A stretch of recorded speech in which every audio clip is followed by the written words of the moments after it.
Good morning, Lipscomb.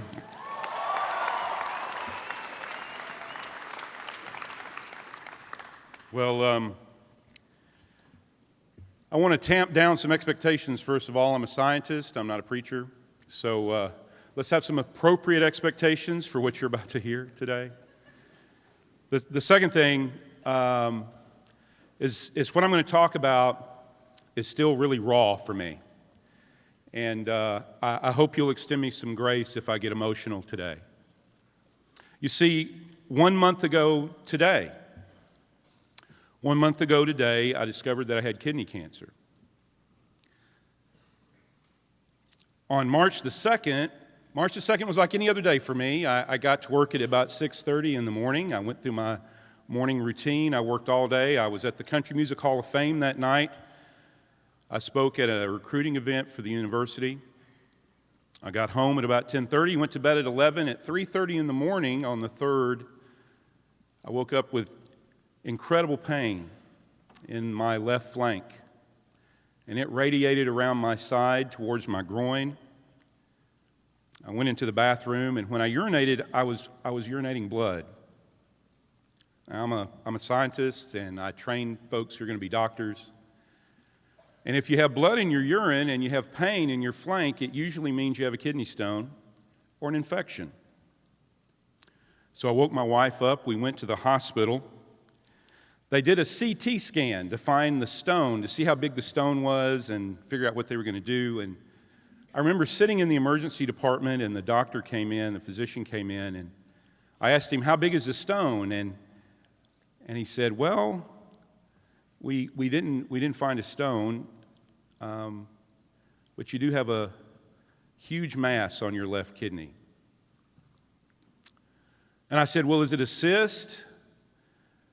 And he said, "Well, we need to do another CT with contrast," but he said, "I don't think it's a cyst." And I said, "Is it renal carcinoma?" And he said, "Yeah, it's probably a kidney cancer." So that weekend I was admitted to the hospital. They did several CT scans. I had a needle aspiration and a biopsy, and by Monday we knew that I had renal cell carcinoma. The surgery was scheduled for Thursday of that week, the 8th. So this coming Thursday, it'll be a month since I had the surgery. They took my left kidney. They were going to try and take the tumor. They couldn't, so they took my left kidney. They took my adrenal gland on that side, and they took a lot of fat out of my abdomen, thank God.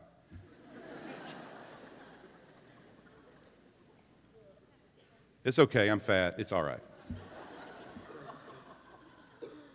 The surgeon told me that he took about a football-sized mass out of me. So imagine somebody went inside of you and took that much out of right here. I lost a lot of blood. There was a lot of complications. I was in the hospital for 5 days. And my recovery has been slow. I started teaching my classes again last week on Wednesday. It's only been a month. I've had an opportunity to think a lot about this cancer and what it means to belong to a community. So I want to share a few observations that I have seen in the last month about cancer and about belonging. What does belonging really look like? The first thing is, no one is ever prepared to receive this kind of news. Nobody. It's my first observation. You know, I teach about cancer. I have sat through countless seminars on cancer research. In our department, we do cancer research.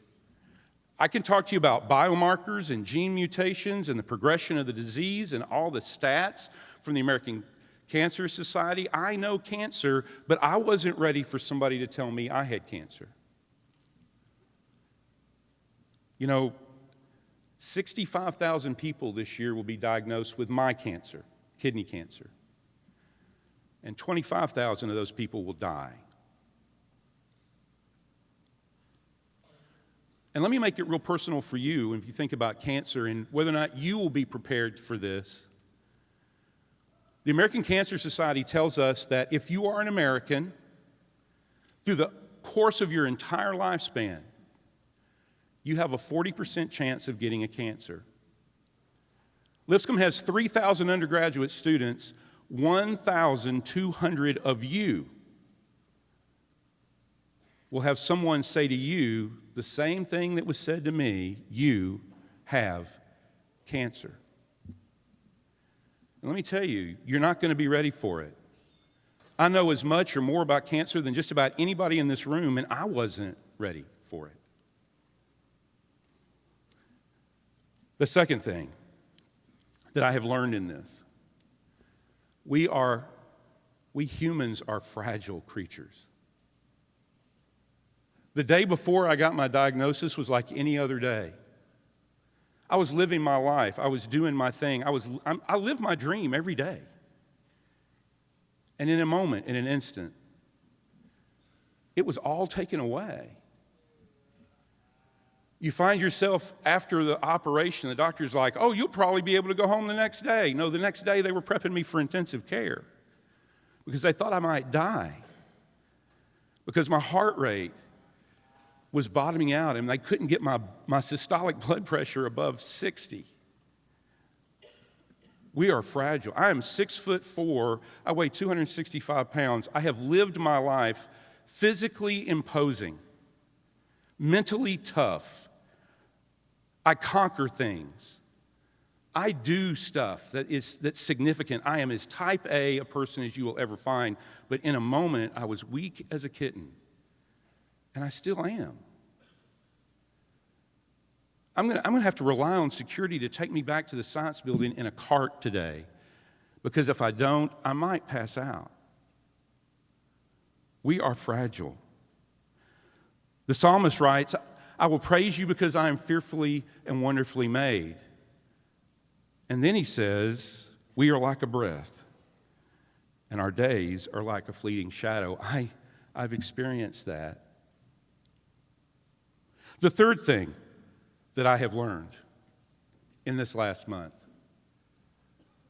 is that God shows up through the kindness of his people.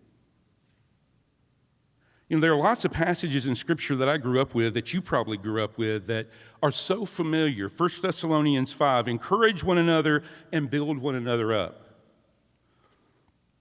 Galatians 6, bear one another's burdens and so fulfill the law of Christ. 1 Peter 4, as each has received a gift, employ it in serving one another as good stewards of the manifold grace of God. If he's put something in you, then you use it as a manifestation of his grace in the life of someone else. Well, the Tuesday after I received my diagnosis, my good friend, one of my six, Scott McDowell, he came in here and led this group in a prayer for me. And then Campus Life put out in social media that they were going to have a prayer meeting for me on that Thursday morning of my surgery. And when folks, when the news that I had cancer hit social media, I can tell you over a 12-hour period of time that day, I was contacted by almost 300 people. Some of them were my church family. Some of them were my personal family. But the vast majority were students. Some of you in this room, you know, I've taught for 22 years. I've literally taught thousands of kids. I have hundreds of former students who are doctors and dentists and pharmacists. The encouragement that I began to receive was overwhelming. I know what it feels like to belong to a community. And then the letters, the personal letters from places all over the country, from New Jersey and Ohio and Minnesota and Oregon and California and Texas, Mississippi, Florida, Georgia, North Carolina, the list goes on. And around the world, Japan and China, the UK, Spain, Madagascar, all of them saying the same thing.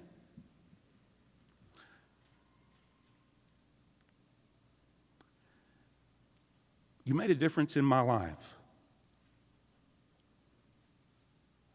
And if you need anything,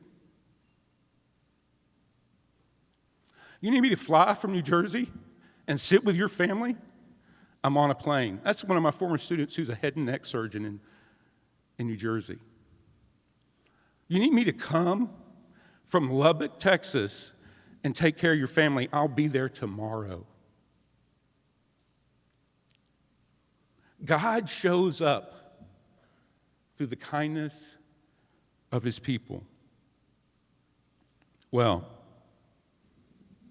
so what's the lesson? I mean, that's my story. That's what I've been living the last month. What's the lesson? Well, this is the lesson. You know, I walk around this campus and I see so many of you guys who remind me of a song by Pink Floyd, Comfortably Numb. Hello, is anybody in there?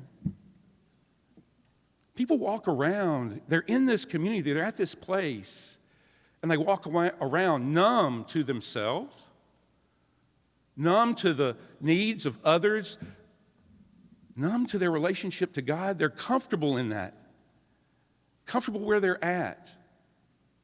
Let me tell you something. You can't wait to invest in a community until you need it.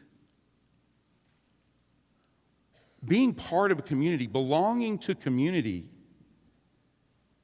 is a conscious decision. It is a choice. Let me encourage you today to start investing in your community. You know, every morning I come to the university at 6:30. I make coffee for the department. I read a psalm. I've been camped out in Psalm 22 for about 5 days now. I reach up on my computer monitor and I take off a prayer list. I have 41 names I pray for individually this semester. Some of them know I'm praying for them, some of them don't. And I finish that prayer every day the same way. God, show me the student that needs you the most today. Give me the courage to approach that student. Give me the wisdom to minister to that student. Help me to love them sacrificially. I try to invest in my community every day. And any love that I have shown you or all those other hundreds of people that are my students that are working now, it came back to me this last month 1,000-fold. But you have to invest in the community to belong to it. So how do you do that?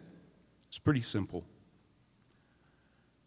Let me just encourage you to actively look for ways to be a blessing in somebody's life every day. Actively shake the numbness off and actively look for ways to be a blessing every day. And then when it's your turn, and this was so hard for me, set your pride aside and receive the blessing when it's your turn. The most beautiful thing in the world, folks, is to love and to be loved. Let's do that. Well, thank you for your attention today. God bless all of you.